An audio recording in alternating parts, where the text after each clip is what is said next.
Hello and welcome to the short video for Class 9, Introduction to Philosophy.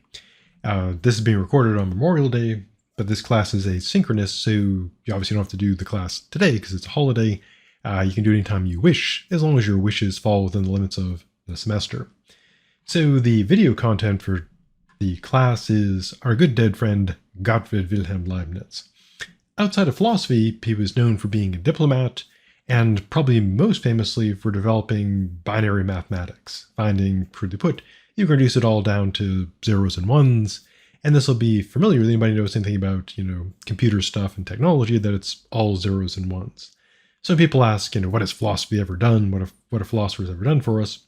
One answer is, of course, the development of binary mathematics, binary logic, without which we would not have been able to develop things like, well, what I'm doing now, no computer stuff. Now, there's all these interesting sort of questions about, possibilities, especially with Leibniz, like if Leibniz hadn't done this, would someone else have done it? And the answer is probably yeah, eventually, but, things would have been obviously different. So pretty important dead guy in terms of tech stuff. He also built a mechanical computer, which sounds kind of weird because you think of computers as being electronic, but they can be mechanical. There's a famous one called the Babbage engine, which is purely mechanical. You could make a hand crank computer. It would still meet the requirements. But back to Leibniz. So our main concern here with Leibniz is his arguments about God. And so he presents some arguments that are variants of the sort of standard arguments for God. He's got a cosmological argument. Basically, this is like, God created, you can't get stuff for nothing. There's got to be something that's always been here, blah, blah, blah, God. Now, he also presents, the design arguments, etc. And there's nothing like, aside from his slight reskin, nothing, super different here. Although he does present one based on the idea of sufficient reason, which essentially is there's got to be a reason for everything, and this can't go on forever, and this reason must be God. Now, one problem with that, as you'll see in the videos, is that if everything essentially is caused by God, then you get the problem of evil. And Leibniz is very concerned about this problem because it's considered by many one of the most serious problems for people who believe in a God that is all good, all powerful, and all knowing. And the gist of the problem is, if God is all good, all powerful, and all knowing, being all good, he tolerates no evil. Being all knowing, he knows all the evil stuff that's going on. And being all powerful, he could presumably prevent that from happening. And so there's a whole branch of theology and philosophy called theodicy, not the Odyssey, but theodicy, which deals with trying to solve that problem. And Leibniz's solution involves the most famous one involves the notion that this is the best of all possible worlds, that God could see all the worlds that there could be and pick the best one. And as you'll see if you look at the video, Leibniz is not claiming that every single thing that happens in this world is the best thing that could happen. So we had, a tornado come through, a while ago doing a lot of damage, killing a person, etc. And we wouldn't say, wow, that was really good. And there have been worse things happening, tornadoes, war, more tornadoes, hurricanes, mudslides, etc. And you wouldn't say, gosh, those are all the best things that could happen.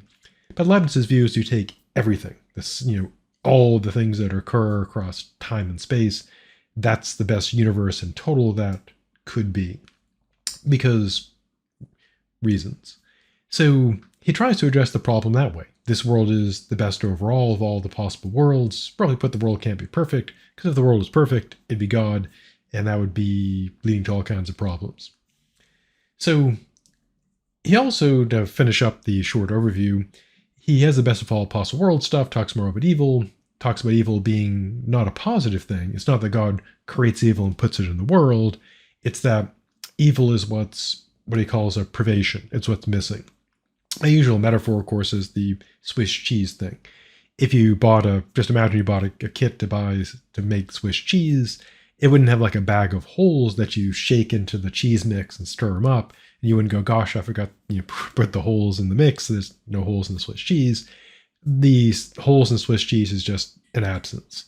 So evil is like Swiss cheese in that it is, according to Leibniz, the absence. In that way, God kind of gets off the hook because he doesn't put in the evil, he puts in everything else. And the evil is lacking stuff. It's not a positive quality. which does make some sense. For example, if we talk about someone being poor, we don't say they've got like a whole lot of poor. We say they've lack money or something short. Somebody's short. We don't say they lack a whole lot of height. We would say we wouldn't say that they got a lot of short. We'd say that they don't have a lot of height.